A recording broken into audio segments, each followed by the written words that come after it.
having special interests and really, really drilling down into those and obsessing about those things. So, you know, kind of like the math kid in school. I'm Matt Mack and this is Bloody Mavericks. Today on a show, we've got a person with amazing story.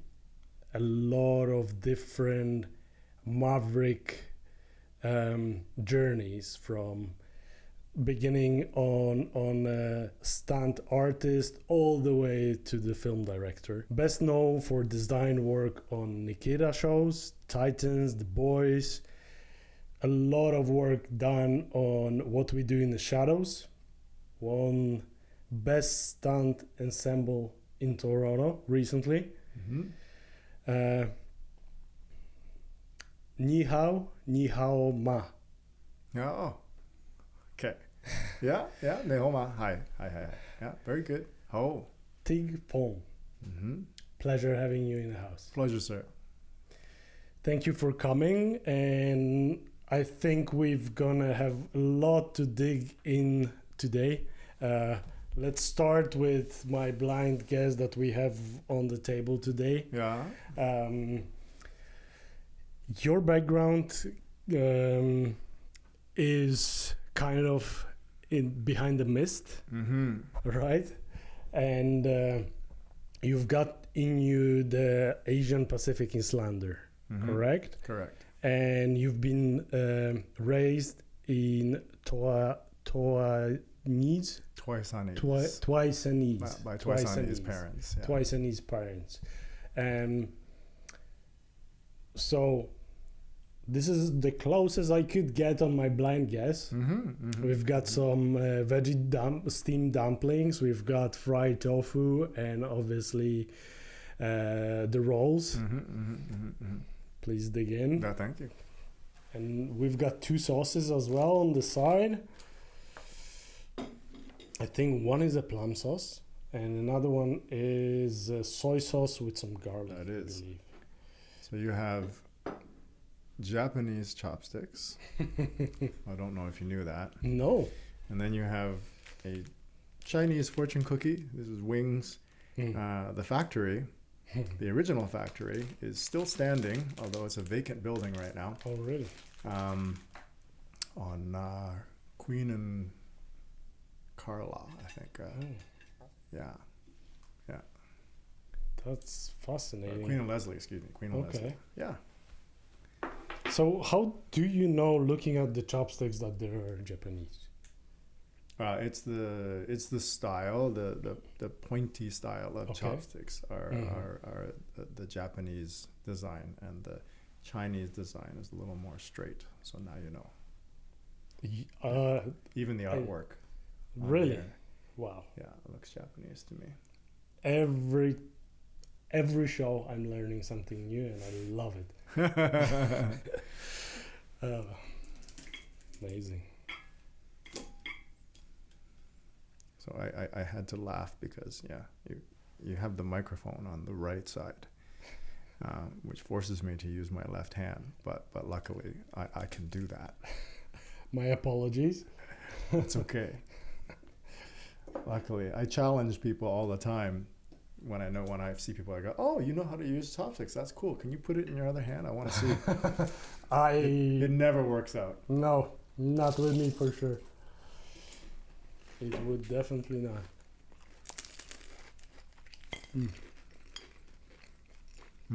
Very good. You know what I haven't looked up yet is I haven't looked up is there an incidence of ambidextrousness around neurodivergent people? Is there a higher incidence of it? Because if I had to guess, I would suspect that there is, although I have nothing to base that suspicion on. That's just me. That's just me guessing. Yeah. Why would you say so? What's your guess?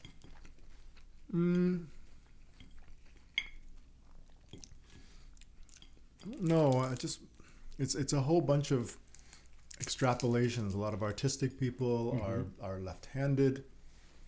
right-brained, left-handed. A lot of left-handed people, being that they're 25% or less of the general population, are then therefore forced to conform to a right-handed centric world, and then very often therefore are forced to do things right-handed, which is not their natural side, but then that gives them the advantage of being ambidextrous. So that's a whole bunch of sort of kicking it down the way, whereas I know a lot of creatives, many of the creatives that I have met are in fact neurodivergent. So I'm kind of like adding all these things together. Wouldn't there be a slightly higher percentage of us that are ambidextrous?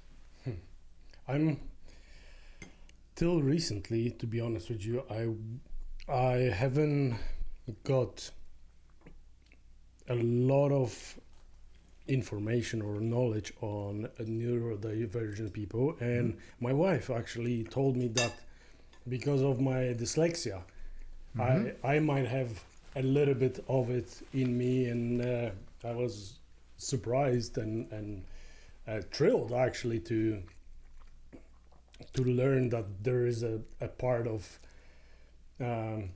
science, I guess, which is trying to dive deeper into understanding the different types of people, and not like back in the day they had like all neurodivergent people been excluded or been segregated in a way, right, from the society. Correct. How you find that right now from your perspective? How is it nowadays That's a good question. I mean, neurodivergence comes in many forms, obviously. And one of the forms that it comes in is ASD, or autism spectrum disorder. And depending on, being that it is a spectrum, some people, myself included, prior to sort of being educated on the topic, understood autism in the most sort of extreme forms of nonverbal children growing up to then continue to be nonverbal adults, and then having a great deal of challenges in terms of really kind of taking part in greater society and so on. So it can be very challenging for people like that, and that's very, very hard. And a lot is being learned about it, and there is progress made in helping people who have that far end of autism, and how people who are more on the spectrum, not as far on the spectrum, might be more, and I loathe to use the word in a way, but I don't have a better one that I'm reaching for right now, but more functional, or at least more can assimilate more into a neurotypical society. Those people, I don't know that they're excluded in such a way as for being neurodivergent as for their characteristics from being neurodivergent. And what I'm trying to say about that is that, a lot of neurodivergent people are going to have trouble socializing. They might be socially awkward. So they, and they might have a lot of interests and in special interests. That's a characteristic of autism spectrum disorder, like having special interests and really, really drilling down into those and obsessing about those things. So, kind of like the math kid in school and whatever, who is the nerd or whatever, who maybe other people go to get help, but otherwise is not necessarily invited to parties and doesn't necessarily feel comfortable even if they went, because making casual conversation and, God forbid, small talk is hard for them. I think you can understand that when I say that small talk is also difficult for me. I am quite certain, I will go to hell for being queer. At least that is in the, the sort of Christo-fascist idea. That when I get there, that I will have to make small talk for eternity. I'm quite sure that that's going to be my punishment, for being queer. That's the first one that I hear. That's the punishment for being who you are. I haven't heard that, but like our society, and me included, being raised in a really strict Catholic family. There was a lot of strict rules for how I supposed to think, what I supposed to think, and going through the process of understanding and trying to learn about other people and their life, their ways of even thinking or going about solving problems or life choices and preferences. It has been a journey for me myself, and thanks to my wife, I'm growing in that direction. Wow. Trying to, learning about other people's cultures. It's a worthy endeavor. I don't know where the quote came from, and I paraphrase the quote, but they say it has been said that the antidote to bigotry is travel, going to places, and hopefully not visiting just as an outsider, but taking the time to really talk to the people that live there and spend time with them, to not hiding out on your resort and being served. But going to other places that are very different from yours, that's right.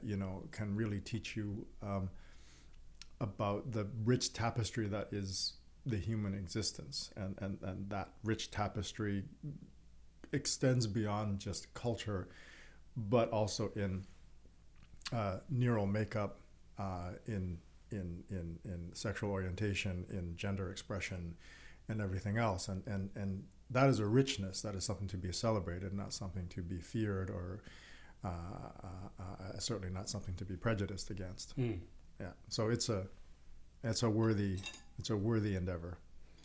I totally agree on going outside and visiting new places, because that is opening new perspective in such a way that nothing else does. I can say, and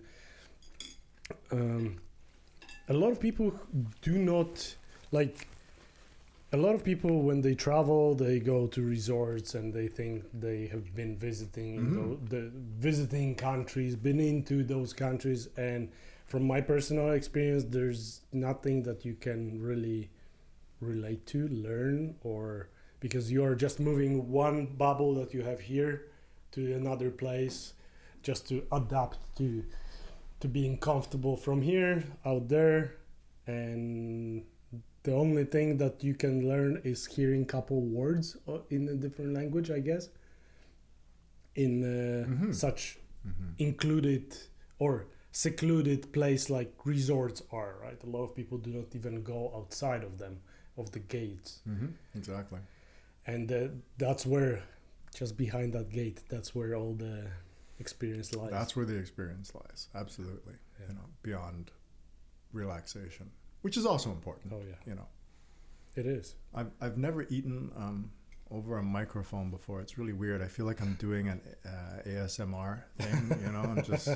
I'm just kind of like.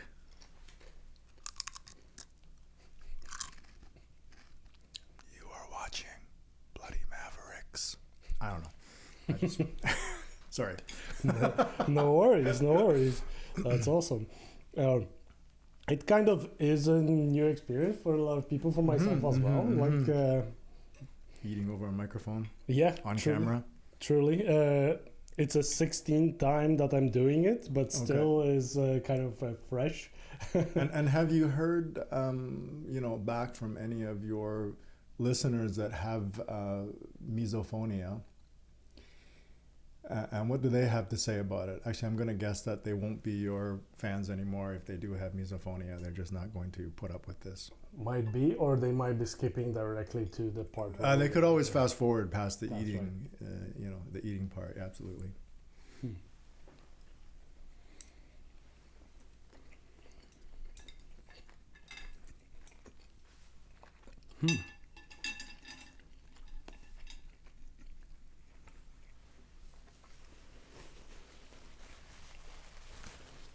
The important part about, for me, myself, especially the eating, what we are doing here is a small taste of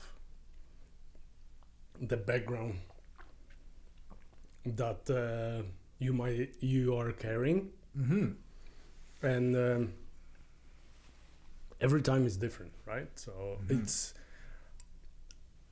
in a way, I'm trying to give people a new perspective, even though I believe that all those noises might be really frustrating, especially if you are hungry and trying to, listen that too. To it. You know, but yeah. Maybe what you should do is you should tell your viewers that it's a great show to tune into and a really good one to have your dinner with. So then they could eat with us, right? Yeah. Then we're all breaking bread together, which just makes for that much more of a communal experience. That's a really great idea. Thank you. Yeah, you're welcome. Amazing. Yeah. I haven't thought. I think there was some ideas around it, but I never thought about it to join our guests to eating together, which is phenomenal. I'm thankful. I believe there is so much depth to food, and it is a beginning of every culture. Yeah, in some sorts. Yeah, some it's way. part of the cultural experience here. So interestingly, let's see now. In terms of home cooking, we have never made deep fried tofu at home, although it is something that I eat when I go out, especially now that I'm back to doing more vegetarian again. We have never made a spring roll at home, but my mother did. Used to make handmade, homemade dumplings, and I started making them just a couple of years ago in honor of her. I'll show you some pictures at some point, but they're quite fun to make, and they're quite pretty, and they're just like that. And I don't know, I enjoy doing it. It brings back memories. Amazing. Yeah. It is really funny that you started going that direction, because that's exactly what I wanted to ask. Is there, besides spring or what would be the main dishes that your mother been treating you with, or your family? You had grandparents as well? I only knew my grandfather, like many Chinese immigrants. Especially if you go back far enough. Actually, if you go back far enough, the women weren't allowed to come. The men were invited here for laborers. Yep. And they didn't. The government didn't really want them bringing families here, because they didn't really want them setting down roots. The idea was they come here, they do the labor, they make money, they send it home, and maybe eventually they go away. Of course, but eventually they did bring their wives here. Eventually they did start families, but originally that was not part of the plan, as it were, if you go back to like the 1700s and 1800s. Yeah. It is. Was it specific to Canadian part of the land? Obviously, Canada wasn't existing in early 1800s. Just later. Yeah. Or was it for whole North America, similar situation where the wives weren't allowed? Yeah. I mean, it was, in some cases it was either suppressed, or it was literally that thing that you did in that more traditional patriarchal society, is that, the male, the father, has to strike out and find a way to feed his family, and whether that's locally, or if indeed he has to travel somewhere, maybe even go to another country to do it, that was part of it. That's for many cultures, of course, right? Yep. Not just for Chinese cultures, but that's part of sort of the Chinese diaspora experience of leaving China, leaving their families, men going abroad, and coming here and building railways and stuff like that, right? Yeah. And I feel like every nation that is been coming or is coming here is going through different stories, Mm-hmm. different struggles. But in a way, we all kind of make it home for ourselves here, right? Mm-hmm. Yes. It's interesting how people from different cultures, different nations, and I'm going to state it plainly, different races, are treated in this regard, however, right? As I said, Chinese were welcome to come here as laborers, not necessarily welcome to stay. And when more of them started coming, some of the Western provinces, which is where a lot of them went, actually, building the Canadian Pacific Railway and all that, there were movements of basically like organizations like something for white Canadians or something, that type of thing, where they created for Chinese people, they are the only people that were ever expressly excluded by law or restricted by law in their entry into Canada. It was called the Chinese Exclusion Act. And I think it was like 1823. It's also July 1st when it came into power, which is the reason why I and some people of Chinese Canadian ancestry won't celebrate July 1st because it's the anniversary of the Chinese Exclusion Act, right? Yeah, makes sense. It was later on it was abolished, but still it stood for a few decades really. Whereas my training partner, who is, I think he's Polish-Ukrainian, he said, at least on one side of his family, and he said, there's a huge Ukrainian population out west, which I didn't know. And I didn't fact check this, so excuse me if I say something that isn't factual, but he told me that, the Ukrainians, when they came to settle, they came because they were offered large tracts of land. All right. So, I mean, that is a very different welcome, or for sure, because we are talking about white Europeans. That's right. Who are offered large tracts of land for free to come here to help populate the West, whereas for Chinese people we had the Chinese Exclusion Act. That's true, right? So it's not the same for everybody. No, it's not. Right? No, it's not. Yeah.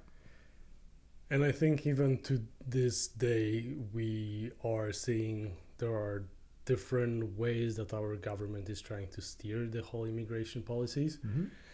And even though we are progressing, in some ways we are regressing, because right, with the progress it should be more inclusion, right? More that's what we hope. That's what we strive for. I mean,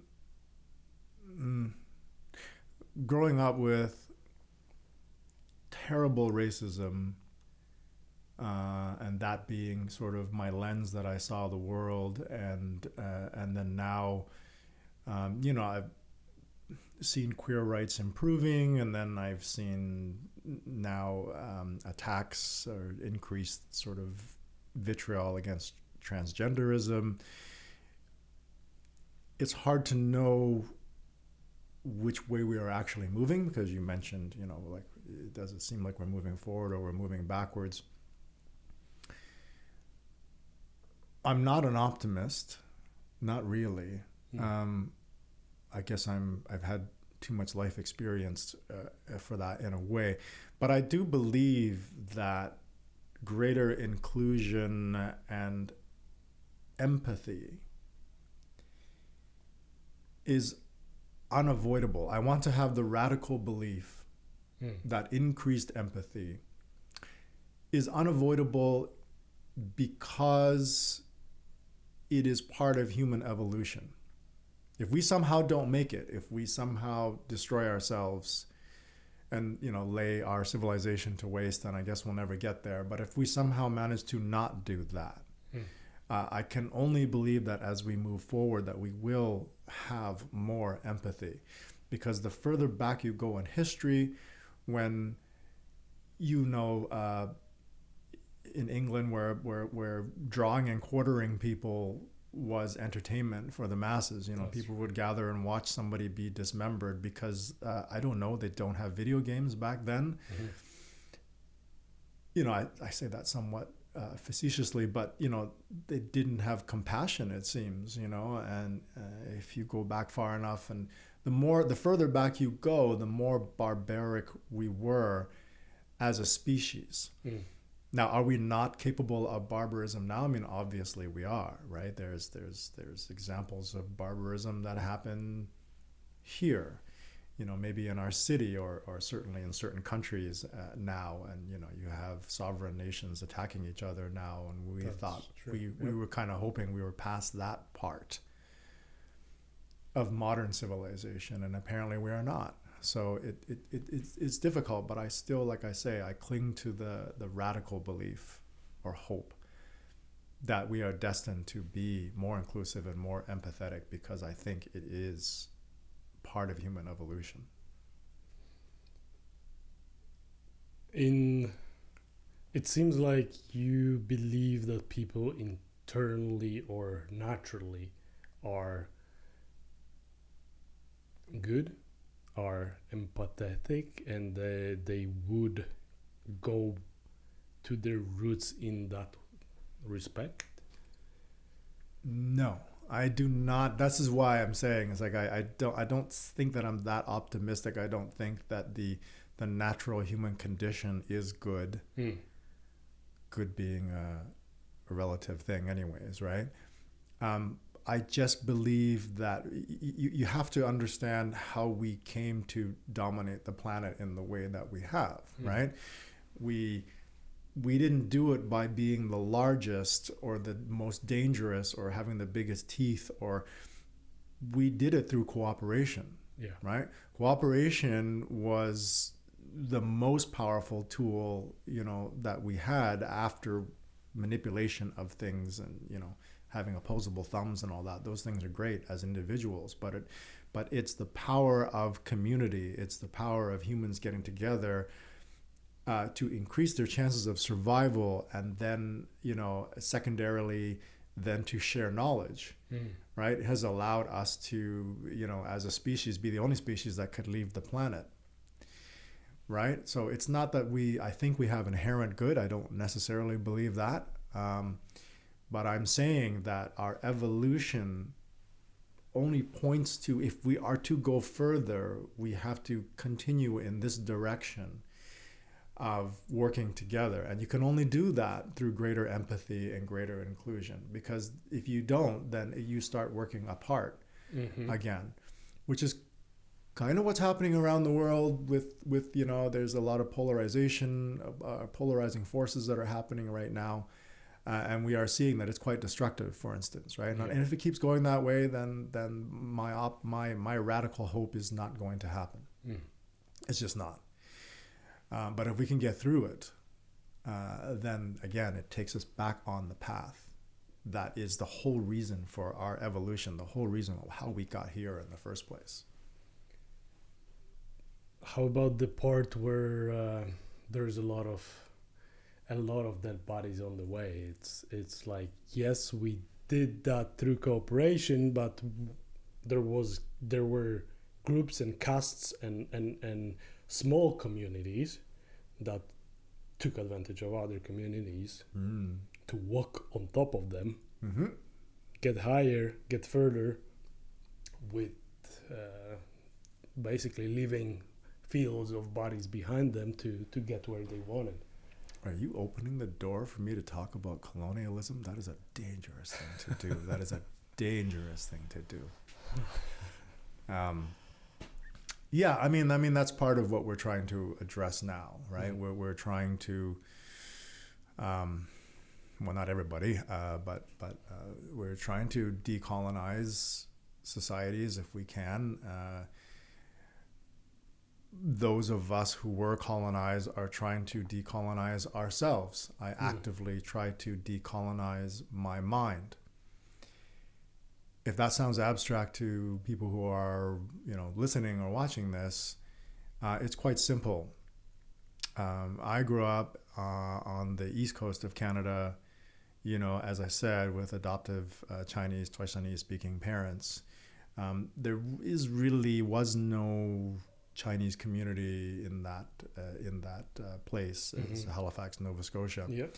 And so growing up, I mean, looking around, I didn't see anybody that looked like me, hardly. There's just a smattering, just a handful, couple of families, 2, 3, 4, 5 families or whatever that, we kind of knew each other, at least loosely. And certainly when I went to school, I was the only Asian kid in my class, very often in the entire school.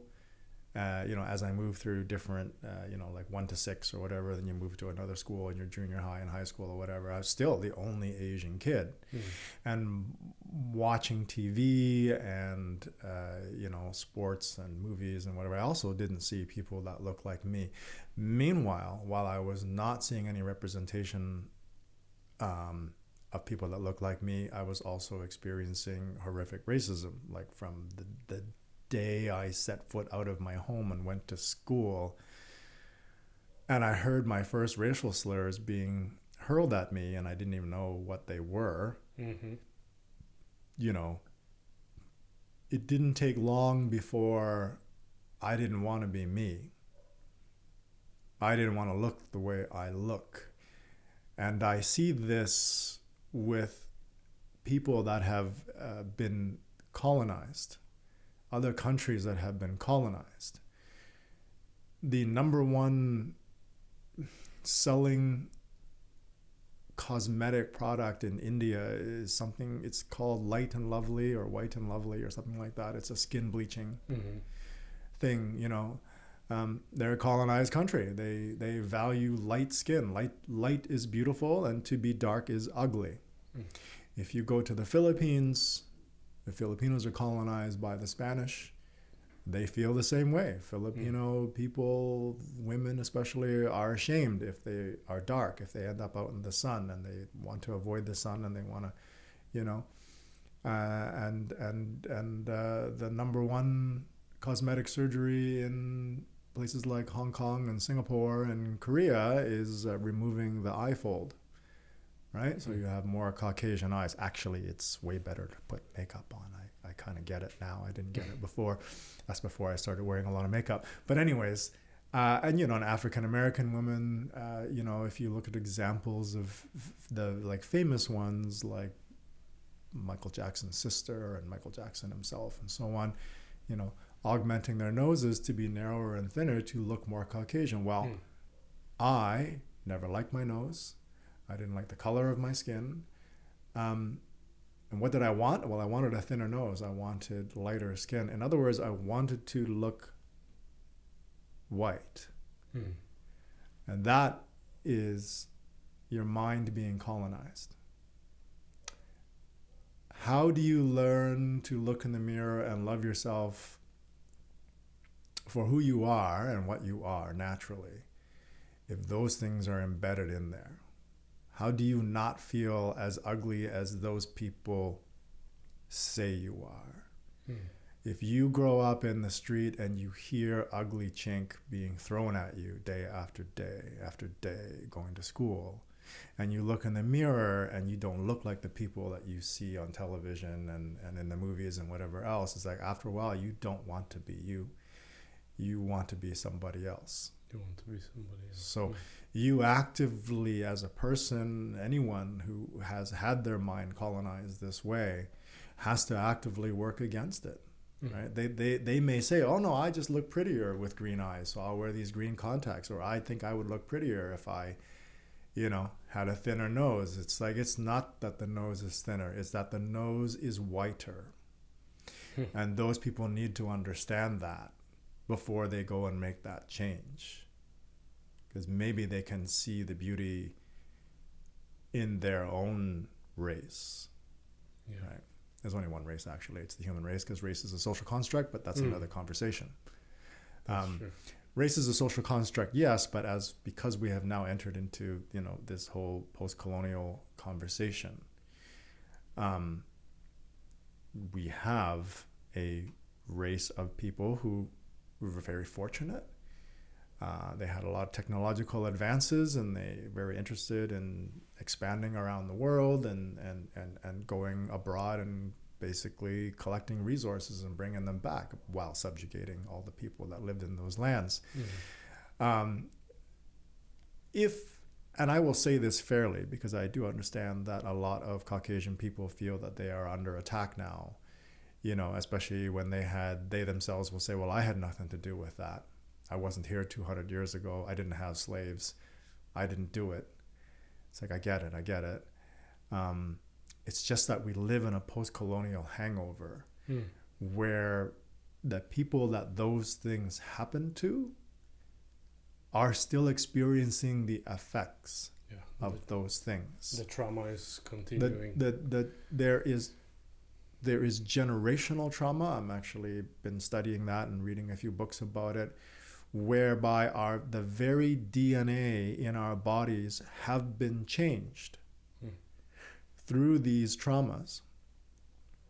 It's fascinating, really, the understanding of epigenetics and how trauma can actually affect the genetics of, like, not just your children, like the parents' trauma. The children might not have actually directly experienced it, nor the grandchildren, but the parents' trauma can be passed physically to the grandchildren, to their nervous systems, to their DNA. They can be changed by these things. And so for people who wish to deny history, and people who are take affront to having history pointed at them and shown in their faces and being uncomfortable about it and saying, we don't like this, we think this is reverse racism or whatever, it's like, no, you need to stop being defensive. Because this is what happened. Had another group of people been the ones to have the power, if they had the industry, if they had the technology, if it was Africans, if it was Chinese, and we spread across the planet and managed to extract all the resources and build our nations up, then we would be the ones that would now have to confront our legacy. Yeah. And it would be other people would be pointing at us and saying, how could you do that to us? And we're still paying for it, and we're still suffering. So there's no group of people that are necessarily any worse than any other. Well, again, race is a social construct. It just isn't real. But whatever the last power structure was that kind of has brought us to where we are now, they are responsible, whether they like it or not. And we know who they are. We know the history, right? Isn't that at the end of the day, the people, as you say, race is a social construct, is a construct in itself. Isn't that then basing it on that it was some people doing harm to other people, not one race doing harm to the other race, right? Yeah. In a way. It can really be, one society harming other societies. Let's say a society that had the advantage for a time. Much of that advantage is lost now, but it's still maintained by the group of people that came from that society. And in this case, it's the lighter skinned people, right? And then we live in the legacy of that. So yes, but that's the whole point of humanizing the whole thing. It's kind of like it's not so much, I would love to get past pointing fingers, and I would love to get to the solutions, but as long as we deny history or we deny legacy, we're not going to go anywhere with this. No, we won't.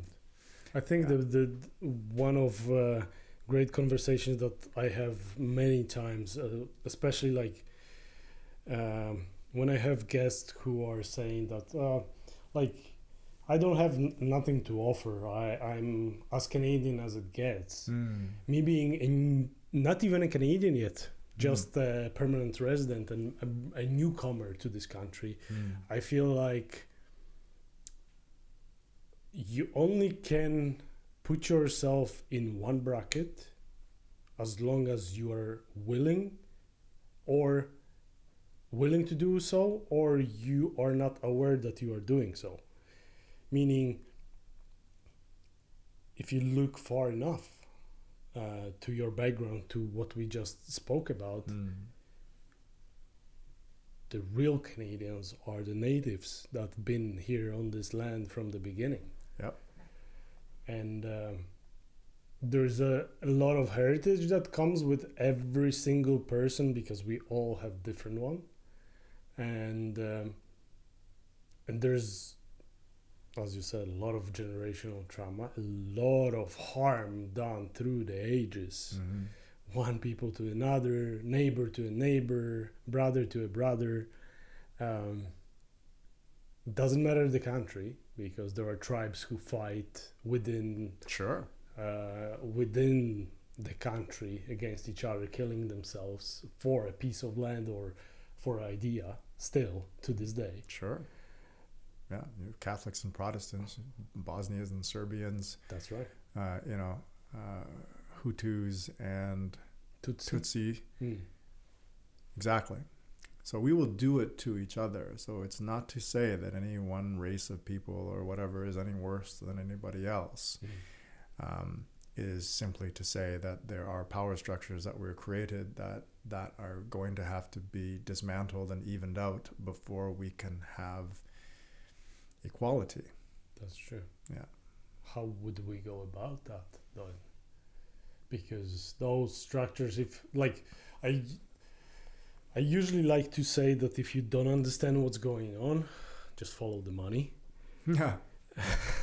Yeah, that's a good one. I like that. And just connect dots. I like to critical thinking that's what I'm trying to promote here on this show, and trying to give people another perspective, whether it's on food and cultures, whether it is on economical, social, racial, or any other challenges or problems that we are facing today.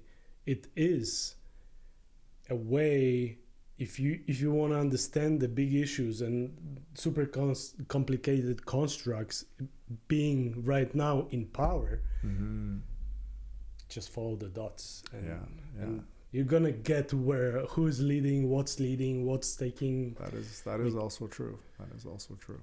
Making decisions. How would you fix it? Yeah,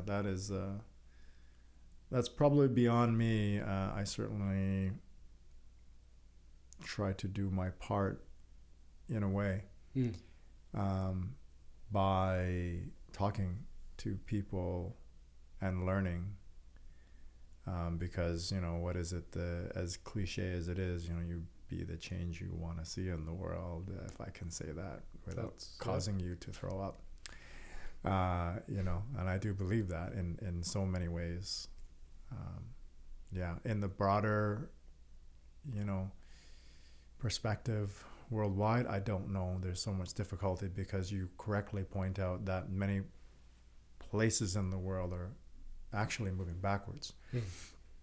I can't remember. I think it was actually listening to Barack Obama as a guest, one of the last guests that Trevor Noah had, and he talked about, goes, that there are fewer democratic countries now in the world than there was 25, 30 years ago. That's right. Right? What's happening?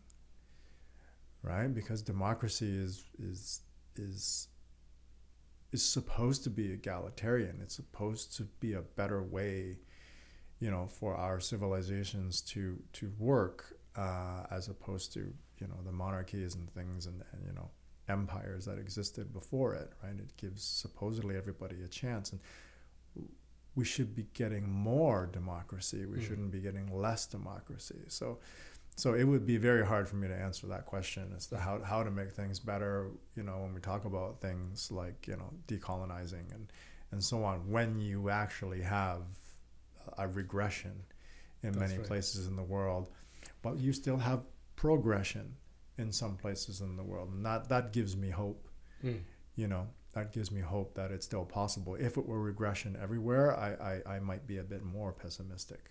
Yeah. I know there's a concept from Atlas Shrugged, Ayn Rand, where every society is going through the cycle of different type of governance. right? Democracy to socialism to communism, tyranny, and all like it goes in circles in a kind of similar way to what's happening with stock markets even, right? Sure. They go up and they go down. They go up, they fluctuate, right? Right. And we go through those cycles. And on that note, some time ago, I've seen an article saying that US is losing its position as a world leader. It is, and that's a dangerous thing. That's a dangerous thing for a lot of people, and different thing can happen. But in like there are so many scenarios that can happen. But in a way, would that solve some of the colonialism problems? The question becomes: are we exchanging one evil to another evil, or are we exchanging one problem to another problem? Right? Because at the end of the day, I don't know who said that, but you decide what you give a fuck about in life, right? So what kind of problems you want to deal with? You always gonna have problems. Oh, yes. You decide which problems are yours for taking and yours for working on.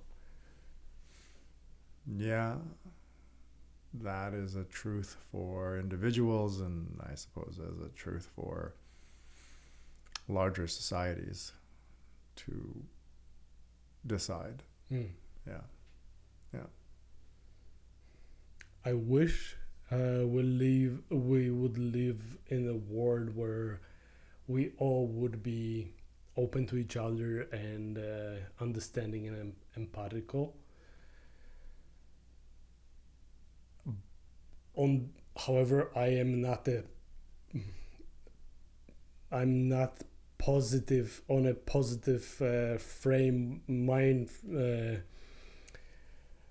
I don't see it in a positive way, meaning I don't think the whole society as a whole is a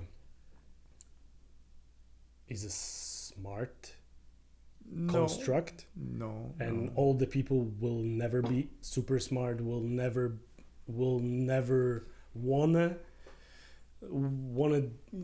either go and change, either understand other people, either be empathic towards other people. And we will be facing those decisions, those hard decisions, whereas are we gonna become the bad ones who gonna impose this is the way we are doing it right now on the rest of the society who doesn't want to adjust, or are we gonna adjust to them? Are we gonna go back to might is right, or have we ever left it? Yeah, it's hard to say. Yeah. Yeah, these are deep philosophical concepts to roll around to see. We would need several episodes, I think, to ponder these things, and very well we may talk in circles in a way because it's so difficult to know what will happen.